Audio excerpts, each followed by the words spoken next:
এই যে দেখেন ব্রাহ্মণবাড়িয়াতে এই যে পাগাসংয়ের যে মসজিদ বিদাতিরা এই মসজিদ কাজ চলমান অবস্থায় এসে বাধা দিয়েছে। আজও পর্যন্ত মসজিদকে কিভাবে দখল করা যায়, সালাফি মসজিদ বিগত কত বছর যাবত এই মসজিদ 4 বছর যাবত এই মসজিদে নিয়মিত সালাত হচ্ছে, জুমা হচ্ছে। এই মসজিদ যখন সংস্কারের উদ্দেশ্যে নতুন করে করবে, যেই মাত্র ভাঙলো ব্রাহ্মণবাড়িয়ার বিদাতি সমাজ, তারা এসে মসজিদের কাজ বন্ধ করে রাখছে আজকে কয়েক মাস যাবত। আজকে যদি এই জনশক্তিগুলো যদি একসাথে থাকতে পারতাম, এই বিদাতিগুলো সাহস করতে পারতো? তো এক হয় না কেন? আপনি মনে করছেন যে এরা জমিয়তের লোক, আমরা আন্দোলন, আমাদেরকে তো ধরে নাই, কালকে ধরবো আপনাদেরকে। বিদাতি কি আন্দোলন বুঝে? এই বিদাতি আন্দোলন জমিয়ত বুঝে না, আহলে হাদিস বুঝে? আহলে হাদিস বুঝে।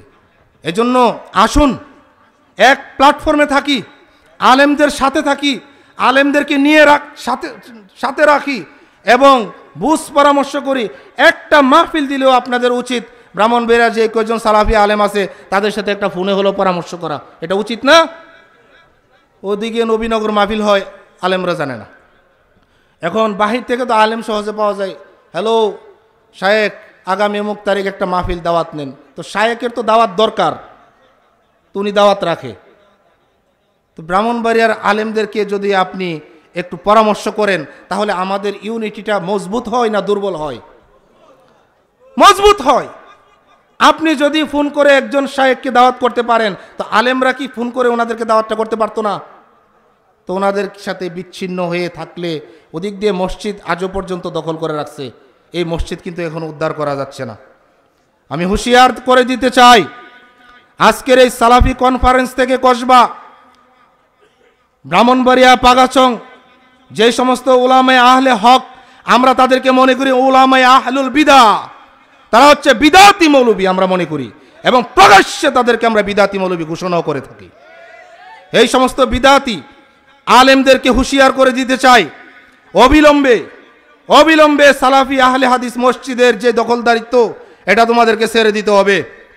যদি তোমরা না ছাড়ো, তাহলে যথাযথ আইনত ব্যবস্থা নিয়ে আমরা তোমাদেরকে দেখে নিব। ছাড় দেওয়া হবে না মসজিদ দখল করলে ব্রাহ্মণবাড়িয়াতে। মনে রাখতে হবে তোমাদেরকে, ব্রাহ্মণবাড়িয়াতে আহলে হাদিস দুর্বল নয়, ব্রাহ্মণবাড়িয়াতে সালাফি আহলুল হাদিস সবল হয়ে গেছে। বলেন আলহামদুলিল্লাহ। ভয় পাওয়ার কোনো সুযোগ নাই। তারা হাতে লাঠি নেয়, আমরা নিব মামলা। আমরা লাঠি নিব না, আমরা কি নিব? মামলা নিব। অচিরেই মানববন্ধন করা হবে নিয়মতান্ত্রিকভাবে। সেই মানববন্ধনে আপনারা আসবেন কিনা আহ্বান করলে? ব্রাহ্মণবাড়িয়া সালাফি উলামা মাশায়েখ পরিষদের উদ্যোগে সমস্ত থানার জনশক্তিকে আহ্বান জানাতে চাই, ব্রাহ্মণবাড়িয়ার গুরুত্বপূর্ণ কোনো একটা স্থানে, সেখানে শুধুমাত্র একটু দাঁড়াবো আমরা। দাঁড়িয়ে আমাদের সামনে ব্যানার ফেস্টুন থাকবে, ফেস্টুনে লেখা থাকবে আহলে হাদিস সালাফিদের মসজিদ দখল মুক্ত করে দিতে হবে অবিলম্বে। সেটি লিখে আমরা সামনে দাঁড়াবো। সাংবাদিক থাকবে, বিভিন্ন রিপোর্টার থাকবে, ক্যামেরাম্যান থাকবে, তারা সেগুলো ছবি তুলে দেশবাসীকে জানায় দিবে ব্রাহ্মণবাড়িয়া সালাফিদের মসজিদ এই উলামায়ে কওমি তারা দখল করতে চায়। উলামায়ে কওমিকে আমরা মহব্বত করি, আমরা ভালোবাসি, কিন্তু তোমরা মসজিদ দখল করতে আসো। তোমাদের পাশে খরমপুরের কেল্লা, যেখানে শিরক হয়, কোনোদিন এই কওমি মৌলবীরা কেল্লার বিরুদ্ধে একটা কথা বলে নাই। এই কেল্লার বিরুদ্ধে আওয়াজ তুলতে হবে। কেল্লা থাকতে পারবে না ব্রাহ্মণবাড়িয়া জেলাতে। ব্রাহ্মণবাড়িয়া মুসলমানদের ঈমানের জন্য বিস্ফোরা এই কেল্লার মাজার ভেঙে দিতে হবে। কেল্লার মাজার খান খান করে দিতে হবে। এই কেল্লার বিরুদ্ধে আওয়াজ সালাফি আলেমগণ তোলে। কোন কওমি মৌলবী কোনোদিন এই কেল্লার বিরুদ্ধে কথা বলে নাই, আমরা শুনি নাই। বাল্যকাল থেকে বড় হয়েছি, কোনোদিন এই কেল্লার বিরুদ্ধে, খরমপুরের কেল্লার বিরুদ্ধে কথা বলতে আমি শুনিনি। আপনারা শুনেছেন? কেন কথা বলে না? তাদের ভয় কোথায়? কেল্লার বিরুদ্ধে কথা বললে তাদের কেল্লা আলাদা করে দিবে কেল্লার কমিটিরা। আমরা এসব ভয় করি না। কেল্লা থাকতে পারবে না। আর তাহিরির মতো ভণ্ড ব্রাহ্মণবাড়িয়াতে জায়গা দেওয়া হবে না।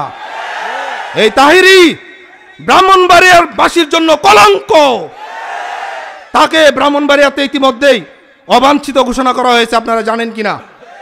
ব্রাহ্মণবাড়িয়া জেলাতে তাহিরির ওয়াজ মাহফিল নিষিদ্ধ। এটা জানেন আপনারা? না জানেন না? জানেন, আলহামদুলিল্লাহ। এবং এই তাহিরিকে পুলিশ খুঁজতেছে এখন। সে বিগত ওই ফ্যাসিস্ট সরকারের দূষর ছিল, এই জন্য পুলিশ এখন তারে খুঁজতেছে। আলহামদুলিল্লাহ, এই তাহিরি ব্রাহ্মণবাড়িয়াতে প্রয়োজন নেই আমাদের, সে অন্য জেলায় চলে যাক। অতএব ওলামায়ে দেওবন্দ এবং কওমিয়া তাদেরকে আমরা মহব্বত করব যদি তারা কেল্লার বিরুদ্ধে আমাদের মতো আওয়াজ তুলতে পারে। আমরা তাদেরকে মহব্বত করব যদি তারা তাহিরের বিরুদ্ধে, বন্ডদের বিরুদ্ধে আওয়াজ তুলতে পারে। আমরা তাদেরকে মহব্বত করি যদি তারা বিদআতের বিরুদ্ধে আওয়াজ তুলতে পারে। কিন্তু আমরা তাদেরকে মহব্বত করব না যদি তারা আমাদের মসজিদ ভাঙতে আসে। কশ্চিন কালেও চলবে, এটা হবে না, হতে দেওয়া যাবে না। এই জন্য অচিরেই ব্রাহ্মণবাড়িয়াতে আমরা একটি মানববন্ধনের ব্যবস্থা করব। সেই মানববন্ধনে ব্রাহ্মণবাড়িয়ার সমস্ত জনশক্তি একদিনের জন্য, 1 ঘন্টার জন্য একটা লাইনে আমরা দেখতে চাই। আপনারা আসবেন কিনা বলেন? দেখা যাবে, খবর দিয়ে দেওয়া হবে, খবর পৌঁছানো হবে। নির্ধারিত তারিখে আমরা একটা প্রাথমিকভাবে এই মসজিদের এই জবরদখলের বিরুদ্ধে নিয়মতান্ত্রিক পন্থায় আমরা মানববন্ধনটা আগে করব।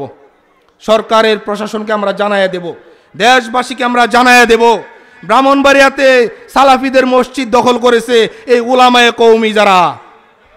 অতএব দেশবাসীকে জানানোর পরে, সংবাদ সম্মেলন করার পরে যদি তারা আমাদের এই জবরদখল থেকে উঠে না আসে, তাহলে আমরা দ্বিতীয় প্রক্রিয়া হচ্ছে আইনের মাধ্যমে। কারণ আমরা তাদের সাথে মারামারি লাগতে যাইব না, কারণ মারামারি করতে গেলে যে মারবে সেও জাহান্নামী, যে মরবে সেও জাহান্নামী। এই ফতোয়ায় তাবলিগ জামাতের 2 দল মারামারি লাগছে কিনা? এই ফতোয়াতে, এই হাদিসে তাবলিগ জামাতের একটা আরেকটারে মারছে, যে মরছে সেও জাহান্নামী, যে মারছে সেও জাহান্নামী। তো আহলে হাদিস সমাজ কি জাহান্নামের পথে হাঁটবে? কশ্চিন কালেও হাঁটবে না। সেই জন্য আমরা নিয়মতান্ত্রিক পন্থায় আজকের এই সালাফি কনফারেন্স থেকে প্রতিবাদ জানিয়েছি যে মসজিদের দখলদারিত্ব ছেড়ে দিতে হবে। যদি আপনারা না ছাড়েন, দ্বিতীয়ত আমরা মানববন্ধন করব। যদি মানববন্ধনের পরেও আমাদের মসজিদ আপনারা না ছেড়ে দেন, তাহলে আমরা অবশ্যই আইনানুগভাবে আমরা ব্যবস্থা নিতে বাধ্য হব। এতে করে আমাদের কেউ ঠেকায় রাখতে পারবে না ইনশাআল্লাহ। আল্লাহ আপনি আমাদেরকে কবুল করেন, ব্রাহ্মণবাড়িয়াকে আপনার তাওহীদের দুর্গ বানায়া দেন। ইয়া আল্লাহ, ব্রাহ্মণবাড়িয়ার এই কেল্লাকে আপনি দুর্বল করে দেন। আল্লাহ, ব্রাহ্মণবাড়িয়ার এই বন্ড তাহিরি, তাকে আজীবন আপনি ব্রাহ্মণবাড়িয়াতে অবাঞ্ছিত করে রাখেন ইয়া রব। এই সুযোগে আমরা সুন্নতের দাওয়াত, সুন্নতের বক্তব্য চালিয়ে যাচ্ছি। আলহামদুলিল্লাহ, এটা আল্লাহর নিয়ামত, বলেন আলহামদুলিল্লাহ। আমার ভাই চলে আসছেন, ব্রাদার রাহুল হুসাইন হাফিজাহুল্লাহ, তিনি বক্তব্য রাখবেন। আমাদের প্রধান আজকের আকর্ষণ শেখ আব্দুর রাজ্জাক বিন ইউসুফ হাফিজাহুল্লাহ, তিনিও চলে আসছেন আলহামদুলিল্লাহ। আজকে আমাদের প্রধান আলোচক বাংলাদেশ জমিয়তে আহলে হাদিসের সভাপতি, তিনিও কাছাকাছি চলে আসছেন। আন্দোলন এবং জমিয়ত আমাদের কাছে 2টা চোখের মতো, আমরা কোনোদিন ভাগ করি না তাদেরকে, না প্রকাশ্যে না গোপনে। কেউ প্রমাণ করতে পারবে না যে জমিয়তের বিরোধিতা আমরা করি বা আন্দোলনের বিরোধিতা করি, কেউ প্রমাণ করতে পারবে না। কিন্তু 2 দল যখন ঠেসাঠেসি লাগে তখন বক্তব্য রাখি। ঠেলাঠেলি কেন? হ্যাঁ, আকিদা মানহাজে বুকের সাথে বুক মিলবে নাকি? অসুবিধা কি? অতএব মিলেমিশে থাকবো, শক্তি নষ্ট হতে দেব না।